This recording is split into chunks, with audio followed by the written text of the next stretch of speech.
নমস্কাৰ স্বাগতম জনাইছো আপোনালোকক নতুন এটা সিৰিজলৈ য'ত নেকি আমি ইণ্ডিয়ান পলিটিৰ টপ 100 কুৱেশ্যন চাম আগৰ ভিডিঅ'টো যিটো আপলোড দিছিলোঁ ৰাষ্ট্ৰপতিৰ আৰ্টিকল ৰিলেটেড তাত কৈছিলোঁ যে আমি এনেকুৱা এটা সিৰিজ লৈ আহিম য'ত নেকি টপ 100 এক্সামৰ যিখিনি গুৰুত্বপূৰ্ণ টপিক হয় বিশেষকৈ জে এক্সামৰ কাৰণে সেইখিনি আলোচনা কৰিম আৰু তাৰে প্ৰথমটো পাৰ্ট আজি লৈ আহিছোঁ য'ত নেকি আমি 25টা কুৱেশ্যন আলোচনা কৰিম ওকে দেৰি নকৰাকৈ আমি কুৱেশ্যন কেইটা চাই লওঁ যদিও ইয়াত 100টা কুৱেশ্যন আছে কিন্তু এনেকুৱা নহয় যে আমি 100টা কুৱেশ্যনে চাম প্ৰতিটো কুৱেশ্যনৰ লগত কিছুমান এডিশ্যনেল ইনফৰমেশ্যন থাকিব পাৰে বা এনেকুৱা আমি কুৱেশ্যন পাব পাৰোঁ যিবিলাকৰ লগত বেলেগ টপিকো চুই গৈছে তো সেইখিনি আপোনালোকে নোট ডাউন কৰিব ঠিক আছে এনেকুৱা নহয় যে আমি 100টা কুৱেশ্যন ইয়াত পঢ়ুৱাম এই 100টা কুৱেশ্যনে চাম আমাৰ ভিডিঅ'টো বনোৱাৰ উদ্দেশ্যটো হৈছে আপোনালোকক এটা গাইড কৰাৰ যে কোনকেইটা টপিকৰ পৰা কুৱেশ্যন আহিব পাৰে ফৰ এক্সাম্পল যদি এইটো কুৱেশ্যনে চাই যে part 3 of the Indian constitution কিহৰ লগত জড়িত পাৰ্ট 3টো আমি জানো যে ভাৰতীয় সংবিধানৰ আৰম্ভণিতে 22টা পাৰ্ট আছিলে কিন্তু বৰ্তমান 25টা পাৰ্ট হ'ল আৰু সেই 22টা পাৰ্টৰ প্ৰতিটো পাৰ্ট চাব লাগিব মানে কোনটো পাৰ্টত কোনটো টপিক উল্লেখ আছে ওকে যেনেকৈ ধৰক পাৰ্ট 3ত আছেতো ফাণ্ডামেণ্টেল ৰাইটছৰ বিষয়ে অপশ্যন C2 কিন্তু তাৰ মানে সেইটো নহয় যে অকল মই পাৰ্ট 3টোৱে চাই যাম এইটো কুৱেশ্যন দিয়াৰ মানে হৈছে কি যে আপোনালোকে পাৰ্ট 1ত কি আছে পাৰ্ট 2ত কি আছে সেইখিনি নোট কৰি ল'ব লাগিব মানে এখন ধুনীয়াকৈ কপিত লিখা থাকিব লাগে কাৰণ এইবিলাক হৈছে খুব কনফিউজ লগা বস্তু আৰু পাহৰি যোৱা হয় যদি আমি চাই নাথাকোঁ পাহৰি যাওঁ গতিকে পাৰ্ট 1 পাৰ্ট 2 পাৰ্ট 3 লগতে কোনকেইটা আৰ্টিকল জড়িত যে পাৰ্ট 1 কোন আৰ্টিকলৰ পৰা কোনটো আৰ্টিকল চিটিজেনশ্বিপ কোনটো আৰ্টিকলৰ পৰা কোনটো আৰ্টিকললৈকে আছে সেইখিনিও চাব লাগিব আপোনালোকে কমেণ্ট কৰিব যদি পাৰ্টকেইটা মনত থ'বলৈ এটা ট্ৰিক লাগে তেতিয়াহ'লে মই ভিডিঅ' এটা লৈ আহিম তাৰ আগৰ ভিডিঅ'টোত আপোনালোকে নিশ্চয় এটা ট্ৰিক পাইছিলে ৰাষ্ট্ৰপতিৰ লগত জড়িত আৰ্টিকল তেনেকুৱা আমি ট্ৰিক লৈ আহিম যাতে খুব সহজতে মনত থ'ব পাৰোঁ ওকে ঠিক আছে তেতিয়াহ'লে এইটো আনচাৰটো হৈছে ফাণ্ডামেণ্টেল ৰাইটছ পাৰ্ট 3 আৰু ফাণ্ডামেণ্টেল ৰাইটছৰ বিষয়েও ক'লে তেতিয়াহ'লে ভাৰতীয় সংবিধানত বৰ্তমান কেই প্ৰকাৰ অধিকাৰ আমাক দিছে আমাক 6 প্ৰকাৰ অধিকাৰ দিছে যদিও আগত 7 প্ৰকাৰ আছিলে বৰ্তমান 6 প্ৰকাৰ কোনটো অধিকাৰ কেই নম্বৰ আৰ্টিকলত আছে সেইবিলাকো চাব লাগিব কোনটো অধিকাৰক বেলেগ কিবা নামেৰে জানো নেকি সেইখিনি অলপ চাব লাগিব ওকে ইয়াত গোটেইখিনি পাৰ্ট আছে চাব 25টা পাৰ্ট আছে যদিও ইয়াত আপোনালোকে চাই এইটো পাৰ্ট 1 আৰু ইয়াত পাৰ্ট 22 লিখা আছে কিন্তু কিছুমান সাব পাৰ্ট আছে যেনেকৈ আপোনালোকে পাৰ্ট 4A পাব ফাণ্ডামেণ্টেল ডিউটিজৰ বিষয়ে কোৱা আছে 4A okay then 9A 9B পাব 9A 9B তো এই সাব পাৰ্টকেইটা লৈ পিনে 25টা হৈছে পাৰ্ট 3ত কি আছে ফাণ্ডামেণ্টেল ৰাইটছ এই ইয়াত উল্লেখ আছে ফাণ্ডামেণ্টেল ৰাইটছ আৰ্টিকল 12ৰ পৰা 35 মনত থ'ব আৰ্টিকল 12ৰ পৰা 35লৈকে মৌলিক অধিকাৰৰ বিষয়ে উল্লেখ আছে ফাণ্ডামেণ্টেল ৰাইটছ 12 টু 35 1 to 35 বুলি মনত থৈ দিব আৰু 12 to 35 Question number 2 under which article of the Constitution of India can the President of India be impeached অৰ্থাৎ ভাৰতীয় সংবিধানৰ কোনটো আৰ্টিকল মতে ৰাষ্ট্ৰপতিৰ বিৰুদ্ধে মহা অভিযোগ আনিব পৰা হয় যদি আপোনালোকে লাষ্ট ক্লাছটো চাইছে তেতিয়াহ'লে খুব সহজতে আনচাৰ দিব পাৰিব কাৰণ আমি তাত ট্ৰিকৰ সহায়ত শিকিছিলোঁ যে ভাৰতীয় সংবিধানৰ 61 নং অনুচ্ছেদ মতে ৰাষ্ট্ৰপতিৰ বিৰুদ্ধে মহা অভিযোগ আনিব পৰা হয় আৰ্টিকল 61 বাকি আৰ্টিকল কেইটা ইম্পৰ্টেণ্ট অলপ চাব আৰ্টিকল 75ত কি আছে আৰ্টিকল 75ত প্ৰধানমন্ত্ৰী অৰ্থাৎ PMৰ যি এপইণ্টমেণ্ট আৰু কাউন্সিল অফ মিনিষ্টাৰ্ছৰ এপইণ্টমেণ্টৰ কথা উল্লেখ আছে 76ত এটৰ্নি জেনেৰেল অফ ইণ্ডিয়া তেওঁৰ বিষয়ে উল্লেখ আছে আৰু আৰ্টিকল 356ত ৰাষ্ট্ৰপতিৰ এমাৰ্জেঞ্চি ৰুলৰ কথা উল্লেখ আছে ষ্টেটত ৰাজ্যত যি এমাৰ্জেঞ্চি ৰুল আনিব পাৰে সেইটো 356ত উল্লেখ আছে ওকে এই আৰ্টিকলকেইটা মনত আপোনালোকে PDFটো টেলিগ্ৰাম চেনেলৰ পৰা লৈ ল'ব ডেছক্ৰিপশ্যনত মই লিংক দি দিছোঁ আৰু নহ'লে আপোনালোকে চাৰ্চ কৰিব পাৰে RJ_অধ্যয়ন বুলি চাৰ্চ কৰিলে এইটো লৈ ল'ব পাৰিব PDF Which of the following is the first state to have been formed on linguistic basis অৰ্থাৎ ভাৰতবৰ্ষৰ কোনখন ৰাজ্য ভাষাৰ ভিত্তিত গঠিত হোৱা প্ৰথমখন ৰাজ্য আৰু সেইখন হৈছে অন্ধ্ৰপ্ৰদেশ 1953 সেইটো গঠিত হৈছিলে In which part of the constitution the details of citizenship are mentioned ভাৰতীয় সংবিধানৰ কোনটো পাৰ্টত citizenshipৰ কথা উল্লেখ আছে আৰু এইটো উল্লেখ আছে পাৰ্ট 2ত ওকে পাৰ্ট 2ত উল্লেখ আছে অপশ্যন বি পাৰ্ট 1ত কি উল্লেখ আছে? পাৰ্ট 1ত উল্লেখ আছে the union and its territory বিষয়ে, পাৰ্ট 2ত আছে চিটিজেনশ্বিপ, পাৰ্ট 3ত আছে ফাণ্ডামেণ্টেল ৰাইটছ, আৰু পাৰ্ট 4ত আছে DPSPৰ বিষয়ে, অৰ্থাৎ directive principles of state policy. Question number 5, the constituent assembly of India started functioning from. আপোনালোকে নিশ্চয় বিষয়ে জানেই যে ভাৰতীয় সংবিধানখন প্ৰস্তুত কৰিবলৈ এখন কমিটি গঠন কৰা হৈছিলে, কনষ্টিটিউয়েণ্ট এছেম্বলিত বহিছিলে, দায়িত্ব দিয়া হৈছিলে, ড্ৰাফটিং কমিটি এখন গঠন কৰা হৈছিলে, আৰু সেই মৰ্মে বহুত দিনৰ পিছত, প্ৰায় 2 বছৰ 11 মাহ 18 দিনৰ পিছত ভাৰতীয় সংবিধানখন কমপ্লিট হৈছিলে, ৰাইট। এতিয়া প্ৰশ্নটো সুধিছে যে কনষ্টিটিউয়েণ্ট এছেম্বলি কোন তাৰিখৰ পৰা কাম আৰম্ভ কৰিছিলে, ফাংচনিং, ষ্টাৰ্টেড ফাংচনিং, আৰু এইটো কাম আৰম্ভ কৰিছিলে 9 December 1946, 9 December 1946। Constituent assembly of India held its first session, প্ৰথম ছেশ্যন 9 ডিচেম্বৰ 1946ত কৰিছিলে। টেম্পৰাৰী প্ৰেছিডেণ্ট আছিলে সচ্চিদানন্দ সিনহা, মনত থ'ব, কুৱেশ্যন আহে। পাৰ্মানেণ্ট প্ৰেছিডেণ্ট ডক্টৰ ৰাজেন্দ্ৰ প্ৰসাদক চিলেক্ট কৰিছিলে 11 ডিচেম্বৰ 1946ত। এই এছেম্বলিৰ অৰ্থাৎ কনষ্টিটিউয়েণ্ট এছেম্বলিৰ প্ৰথম ৰেছপঞ্চিবিলিটি কি আছিলে? যে ভাৰতীয় সংবিধানৰ এখন ড্ৰাফ্ট প্ৰস্তুত কৰা, যিখন নেকি 26 নৱেম্বৰ 1949 চনত এডপ্ট কৰা হৈছিলে, লোৱা হৈছিলে, কিন্তু এইটো কাৰ্যকৰী হৈছিলে, এফেক্ট হৈছিলে 26 জানুৱাৰী 1950ৰ পৰা। গোটেইকেইটা তাৰিখ মনত থ'ব যে প্ৰথম কনষ্টিটিউয়েণ্ট এছেম্বলিৰ ছেশ্যন বহিছিলে 9 ডিচেম্বৰ 1946। টেম্পৰাৰী প্ৰেছিডেণ্ট আছিলে সচ্চিদানন্দ সিনহা, পাৰ্মানেণ্ট প্ৰেছিডেণ্ট চিলেক্ট হৈছিলে ৰাজেন্দ্ৰ প্ৰসাদ, চিলেক্ট কৰিছিলে, আৰু কোন তাৰিখে? 11 ডিচেম্বৰ 1946ত। ড্ৰাফটিং কমিটিৰ ৰেছপঞ্চিবিলিটি আছিলে এখন ড্ৰাফ্ট প্ৰস্তুত কৰা, আৰু যিখন ড্ৰাফ্ট প্ৰস্তুত কৰিছিলে সেইটো কেতিয়া এডপ্ট কৰিছিলে? 26 নৱেম্বৰ 1946, আৰু 1950 চনৰ 26 জানুৱাৰীৰ পৰা এইটো কাৰ্যকৰী হৈছিলে, আৰু 26 জানুৱাৰী দিনটো আমি গণৰাজ্য দিৱস হিচাপে পালন কৰোঁ। The article of the constitution of India which deal with the DPSP, অৰ্থাৎ directive principles of state policy deal কৰে কোন আৰ্টিকলে? মই আপোনালোকক কৈছিলোঁ যে পাৰ্ট কেইটা অন্তত মনত থ'ব, আৰু পাৰ্টৰ লগত আৰ্টিকল কেইটা, ঠিক আছে। যেনেকৈ পাৰ্ট 1 কোনটো আৰ্টিকলৰ পৰা কোনটোত গৈছে, পাৰ্ট 2 কোনটো আৰ্টিকলৰ পৰা কোনটোত গৈছে, তেনেকুৱা হ'লে আমি কিছুমান কুৱেশ্যন খুব সহজতে উলিয়াব পাৰোঁ। যেনেকৈ আমি পাইছিলোঁ ফাণ্ডামেণ্টেল ৰাইটছ, ৰাইট, মৌলিক অধিকাৰৰ বিষয়ে পাইছিলোঁ 12ৰ পৰা 35, আৰু মৌলিক অধিকাৰৰ পিছতে আছে DPSP, অ'কে, মৌলিক অধিকাৰৰ পিছতে আছে DPSP, গতিকে 35ৰ পিছত 36ৰ পৰা আৰম্ভ হ'ব, 36ৰ পৰা 51লৈ যাব, এইটো অপশ্যন কোনটো? Option C. গতিকে পাৰ্ট কেইটাও যদি মনত থয় তেতিয়াহ'লে আপোনালোকে সঠিক আনচাৰটো উলিয়াবলৈ অলপ সুবিধা পাব। Which article of Indian constitution enumerates fundamental duties of Indian citizens, ভাৰতীয় সংবিধানৰ কোনটো আৰ্টিকলত ফাণ্ডামেণ্টেল ডিউটিৰ বিষয়ে উল্লেখ আছে? ফাণ্ডামেণ্টেল ডিউটিৰ বিষয়ে উল্লেখ আছে 51A, খুব ইম্পৰ্টেণ্ট এটা আৰ্টিকল 51A, মনত থ'ব। প্ৰথমতে ফাণ্ডামেণ্টেল ডিউটিটো আছিলে কেইটা? 10টা আছিলে, মৌলিক কৰ্তব্য 10টা উল্লেখ আছিলে, কিন্তু পিছত 11টা হ'ল। আৰু ফাণ্ডামেণ্টেল ডিউটিজ প্ৰথমত নাছিলে, আকৌ 42 নম্বৰ যিটো সংশোধনী হৈছিলে 1976ত, তেতিয়া ফাণ্ডামেণ্টেল ডিউটিজ এড কৰা হৈছিলে, অ'কে। প্ৰথম অৱস্থাত 10টা আছিলে, আৰু এই 42 যিটো এমেণ্ডমেণ্ট হৈছিলে, 42nd এমেণ্ডমেণ্ট 1976ত, তাত বহুত চেঞ্জেছ আহিছিলে ভাৰতীয় সংবিধানৰ, আৰু সেইকাৰণে সেই সংবিধানখনক এখন মিনি কনষ্টিটিউশ্যন বুলিও কোৱা হয়, মনত থ'ব, মিনি সংবিধান মানে বুলি কোৱা হয়। আৰু 1976ত যি সংশোধনীৰ জৰিয়তে 10টা মৌলিক কৰ্তব্য এড কৰা হৈছিলে, এগেইন 2002ত 86 নম্বৰ সংবিধান যি সংশোধনী হৈছিলে, তাত আৰু এটা মৌলিক কৰ্তব্য এড কৰিছে, খুব ইম্পৰ্টেণ্ট হয়, যিটো হৈছে এডুকেশ্যন ৰিলেটেড,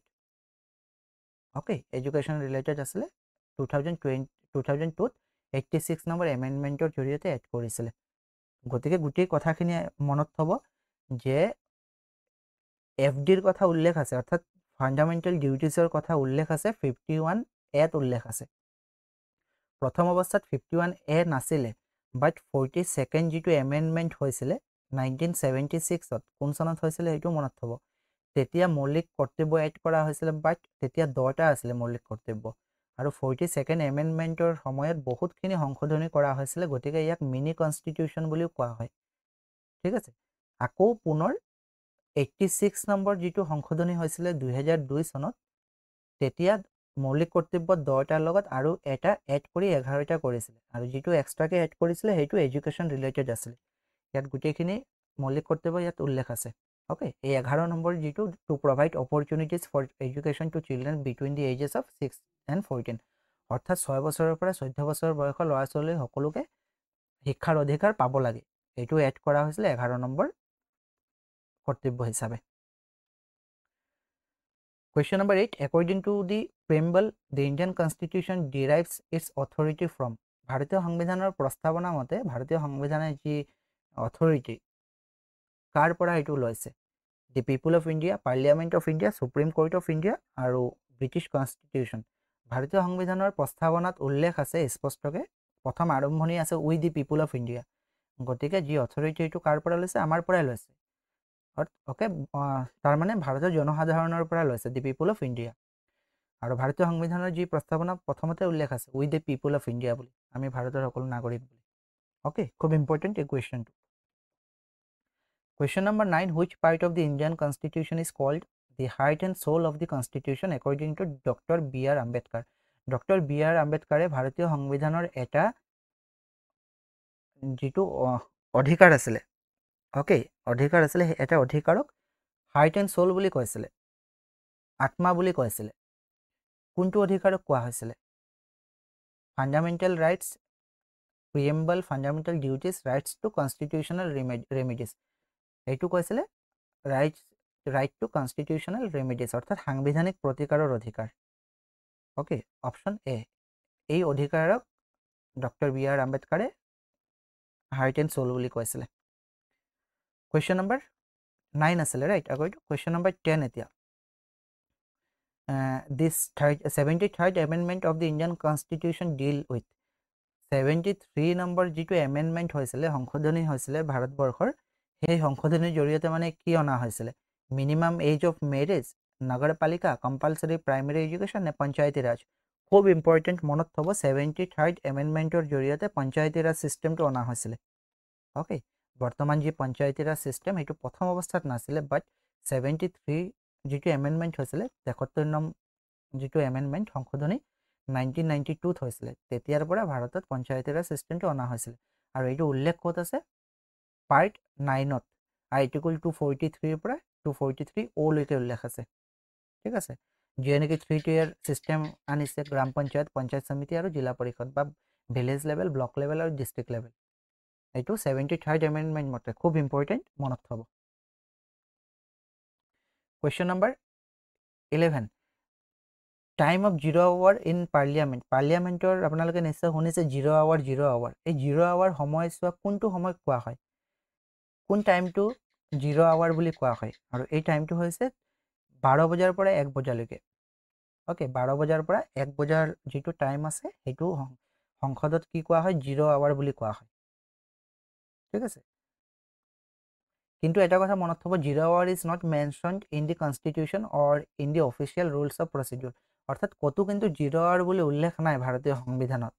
এইটো এটা ইনফৰ্মেল ৱৰ্ডহে বা ইনফৰ্মেল ডিভাইচহে হয় ইউজ মানে মুখে মুখে চলি আহিছে যেতিয়া নেকি সংসদৰ যিটো পাৰ্লিয়ামেণ্টৰ কুৱেশ্যন আৱাৰ হয় ওকে কুৱেশ্যন আৱাৰটো 12 বজাত শেষ হৈ যায় আৰু 12 বজাৰ পিছত যিটো আৱাৰ হয় ডিউৰিং 0 আৱাৰ্ছ সেই আৱাৰ্ছত কি কৰা হয় members of parliament can raise matters without prior notice কোনো ন'টিছ নিদিয়াকৈ যিকোনো টপিকৰ ওপৰত তেওঁলোকে কুৱেশ্যন কৰিব পাৰে ওকে যিবিলাক নেকি পাব্লিকৰ কাৰণে খুব ইম্পৰ্টেঞ্চ হয়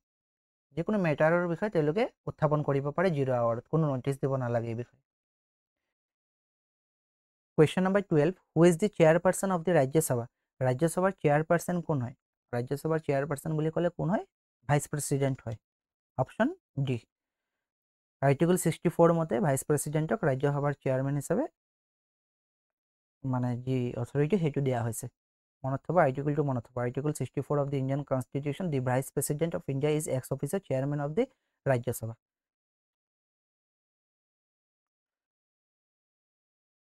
Question number 13. Who amongst the following was the chairperson of the drafting committee set up by the Constituent Assembly? Constituent Assembly সংবিধানৰ ড্ৰাফ্ট প্ৰস্তুত কৰাৰ কাৰণে ড্ৰাফটিং কমিটি এখন গঠন কৰি দিছিলে আৰু সেই কমিটিৰ চেয়াৰপাৰসন কোন আছিলে সেই কমিটিৰ চেয়াৰপাৰসন আছিলে doctor B R Ambedkar okay B R Ambedkar আমি আগতে পাইছিলোঁ যে কনষ্টিটিউয়েণ্ট এছেম্বলিয়ে কাম আৰম্ভ কৰিছিলে 9 ডিচেম্বৰ 1946 পৰা আৰম্ভ কৰিছিলে ৰাইট 9 ডিচেম্বৰ 1946 পৰা আৰু ড্ৰাফটিং কমিটি এখন গঠন কৰিছিলে 29 আগষ্ট 1947 সাতজনীয়া মেম্বাৰ আছিলে তাত ইনিচিয়েলি ওকে আৰু যি ড্ৰাফটিং কমিটি কনষ্টিটিউশ্যনৰ যি ড্ৰাফট এইটো কেতিয়া কমপ্লিট কৰিছিলে নৱেম্বৰতে কমপ্লিট কৰিছিলে 1949 26 নৱেম্বৰ 1949 এইটো এডপ্ট কৰা হৈছিলে আৰু 26 জানুৱাৰী 1950 চনৰ পৰা এইটো কাৰ্যকৰী হৈছিলে ইতিমধ্যে আগৰ এটা কুৱেশ্যনত আমি আলোচনা কৰিছিলোঁ by which names is our country mentioned in the constitution ভাৰতীয় সংবিধানত আমাৰ দেশখনৰ নাম কি বুলি উল্লেখ আছে Indian Bharat Bharat only Indian Hindustan India Bharat Hindustan ভাৰতীয় সংবিধানৰ প্ৰথমতে উল্লেখ আছে যে ভাৰতবৰ্ষ বা ভাৰত বুলি মানে ইণ্ডিয়া আৰু ভাৰত বুলি উল্লেখ আছে অপচন এ বুলি ওকে ইণ্ডিয়া আৰু ভাৰত বুলি ইয়াত চাব পাৰ্ট 1ত প্ৰথমতে উল্লেখ আছে name and territory of the union India that is Bharat okay India আৰু ভাৰত বুলি উল্লেখ আছে option A who was the first women chief minister of a state কোনো এখন ৰাজ্যৰ প্ৰথম চিফ মিনিষ্টাৰ মুখ্যমন্ত্ৰী কোন আছিলে যিকোনো ৰাজ্যৰ প্ৰথমজন মুখ্যমন্ত্ৰী কোন আছিলে সুচিতা কৃপালনী সৰোজিনী নাইডু জয়াললিতা নে বিজয়লক্ষ্মী পণ্ডিত প্ৰথম যদি আমি চিফ মিনিষ্টাৰৰ বিষয়ে কওঁ তেতিয়াহ'লে তেওঁ আছিলে Suchita Kripalani right Suchita Kripalani option A, first woman chief minister of any state. She became the chief minister of Uttar Pradesh 1963 ইউপিৰ ফাৰ্ষ্ট চিফ মিনিষ্টাৰ হৈছিল আৰু তেওঁ আছিলে প্ৰথম যিকোনো এখন ষ্টেটৰ first women chief minister okay option A The term secular and socialist were added to the preamble of the Indian Constitution by which amendment? কোনটো সংশোধনী মতে ভাৰতবৰ্ষৰ প্ৰস্তাৱনাত যিটো সেকুলাৰ আৰু সোশিয়েলিষ্ট দুটা শব্দ এড কৰিছিলে কোনটো সংশোধনী মতে প্ৰথমত এইটো নাছিলে আৰু এইটো এড কৰিছিলে 42 যিটো সংশোধনী আছিলে 42nd সেইটো আৰু এই সংশোধনী মই আগতেও কৈছিলোঁ বহুতখিনি চেঞ্জেছ আহিছিলে গতিকে 42 যিটো এমেণ্ডমেণ্ট সেইটো মিনি কনষ্টিটিউশ্যন বুলিও কোৱা হয় মনত থব 1976ত হৈছিলে এইটো Question number 17 the term fraternity in the preamble of the Indian Constitution means a sense of যিটো ফ্ৰেটাৰ্নিটি ৱৰ্ডটো আছিলে এইটো কি বুজাইছে এইটো বুজাইছে ব্ৰাদাৰহুড বুলি ওকে ব্ৰাদাৰহুড ক'ৰ পৰা এইটো আনিছিলে সেইখিনিও চাব লাগিব এইখিনি এটা মই ট্ৰিক লৈ আহিম বাৰু যে ভাৰতীয় সংবিধানখন প্ৰস্তুত কৰাৰ সময়ত বহুত দেশৰ পৰা বড়ো কৰিছিলে কিছুমান টপিক মানে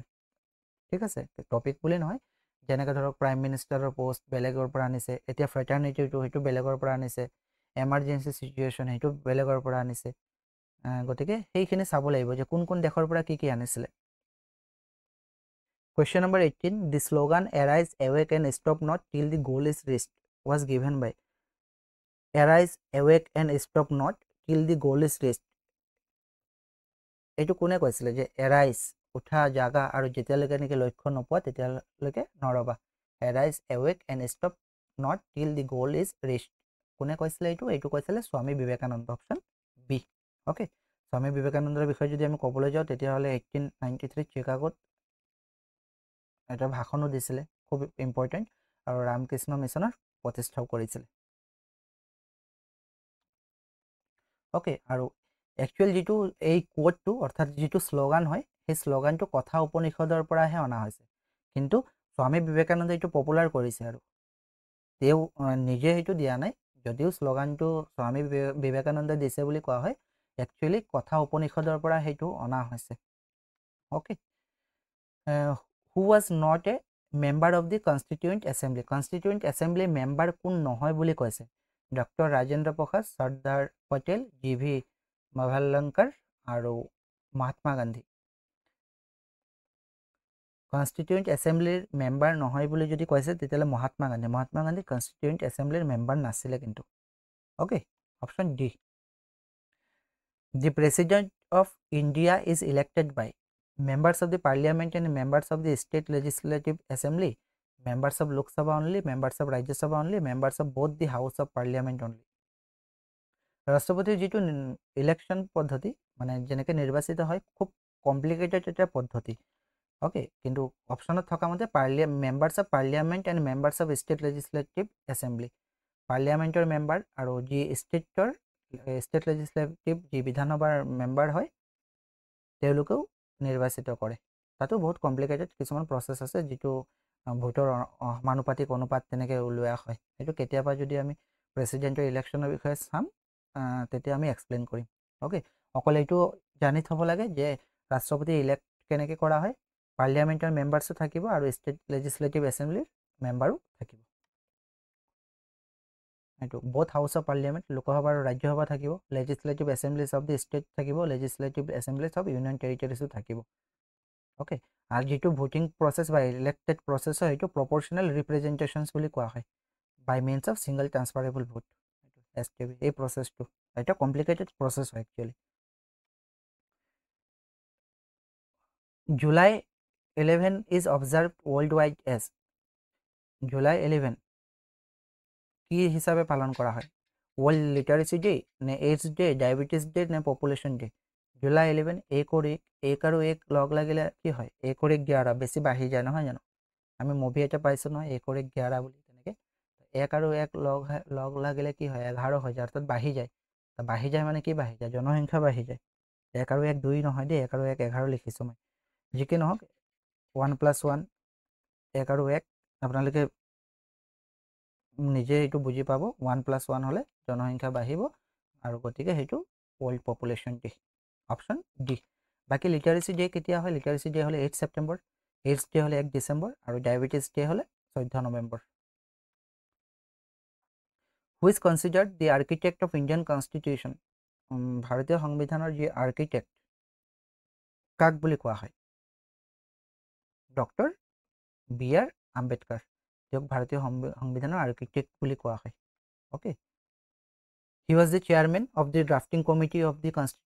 constituent assembly formed on 29th August 1947 BR Ambedkar যি কনষ্টিটিউয়েণ্ট এছেম্বলি আছিলে চেয়াৰমেন আছিলে কনষ্টিটিউয়েণ্ট এছেম্বলি কেতিয়া গঠিত হৈছিলে 1947 চনৰ 29 আগষ্ট ওকে ভাৰতীয় সংবিধানখনৰ মানে প্ৰস্তুত কৰোঁতে এটা মেজৰ ৰোল প্লে কৰিছিলে তেওঁ ঠিক আছে আৰু তেওঁৰ পপুলাৰ কণ্ট্ৰিবিউশ্যনৰ কাৰণে বা মেজৰ কণ্ট্ৰিবিউশ্যনৰ কাৰণে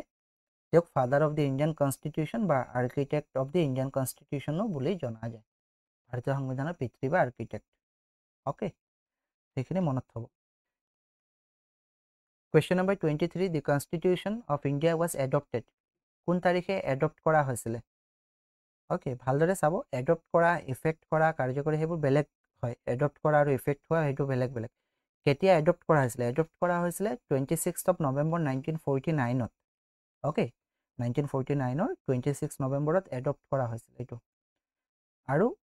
ইফেক্ট হৈছিলে 26 জানুৱাৰী 1950ৰ পৰা যেতিয়া নেকি আমি যিটো তাৰিখ 26 জানুৱাৰী আমি ৰিপাব্লিক ডে হিচাপে পালন কৰোঁ ওকে গতিকে দুটা বস্তু আছে এটা এডপ্ট আৰু এটা হৈছে ইফেক্ট ঠিক আছে সেইটো মনত থ'ব এই ডেটকেইটা মনত থ'ব 15 আগষ্ট 1947 এইটোতো আৰু নকলেও হ'ব ভাৰতবৰ্ষ সেইদিনা কি হৈছিলে স্বাধীন হৈছিল নহয় জানো স্বাধীনতা লাভ কৰিছিলে ব্ৰিটিছ ৰুলৰ পৰা 26 নৱেম্বৰ 1949ত এডপ্টেশ্যন অফ দি কনষ্টিটিউশ্যন ভাৰতীয় সংবিধানখন এডপ্ট কৰা হৈছিলে 26 জানুৱাৰী কি কৰা হৈছিলে কেম টু ফ'ৰ্চ মানে ইফেক্ট হৈছিলে ৰিপাব্লিক ডে আমি পালন কৰোঁ 26 জানুৱাৰী আৰু 30 জানুৱাৰী 1948 যিটো নেকি ইয়াত অপশ্যনত দিয়া আছে সেই অপশ্যনটো কি হৈছিলে গান্ধীজীক হত্যা কৰা হৈছিলে 30 জানুৱাৰী 1948 what is the minimum age to become the president of India ভাৰতবৰ্ষত প্ৰেচিডেণ্ট হ'বলৈ আপুনি যদি ৰাষ্ট্ৰপতি হ'ব বিচাৰে আপোনাৰ বয়স মিনিমাম কিমান হ'ব লাগিব যদি আপোনাৰ বয়স মিনিমাম 35 বছৰ হৈছে তেতিয়াহ'লে আপুনি ৰাষ্ট্ৰপতি হ'ব পাৰে option C okay who appoints the chief justice of India ভাৰতৰ চিফ জাষ্টিছক কোনে এপইণ্ট দিয়ে এপইণ্টমেণ্ট কোনে দিয়ে CGI কোনে এপইণ্টমেণ্ট দিয়ে প্ৰেচিডেণ্টে অপশ্যন বি ওকে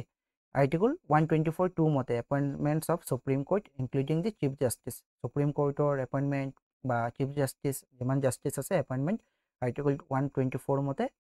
সুপ্ৰিম কোৰ্টৰ জাজ আৰু CGI এপইণ্টমেণ্ট কোনে দিব পাৰে ৰাষ্ট্ৰপতিয়ে দিব পাৰে আৰ্টিকল 124(2) মতে ঠিক আছে এইটো কি আহি গ'ল এইটো CJI আহিলে মানে চিফ জাষ্টিস বৰ্তমান কোন সেইকাৰণে মই এড কৰিছিল অলপ চাই ল'ব ৰঞ্জন গগৈ নিশ্চয় আপোনালোকে জানেই ৰঞ্জন গগৈ এটা সময়ত কি আছিলে CJI আছিলে মুখ্য ন্যায়াধীশ আছিলে নহয় জানো গতিকে কেতিয়াবা সুধিব পাৰে যে ৰঞ্জন গগৈ মুখ্য ন্যায়াধীশ যে আছিলে